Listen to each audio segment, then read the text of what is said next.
Hello mga kabebe loves! For today's recipe, gagawa tayo ng cucumber tuna salad. Ito yung mga ingredients niya.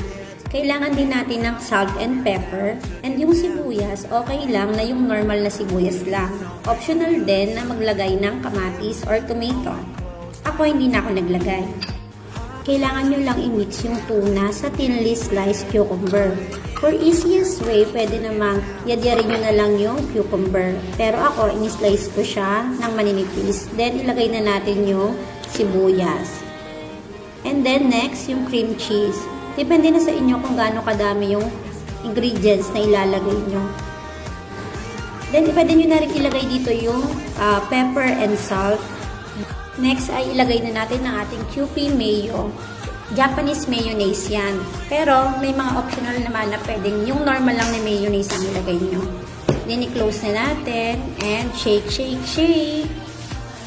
Yan ang ating finished product. Ang ating tuna cucumber salad. Enjoy eating mga kabebe loves!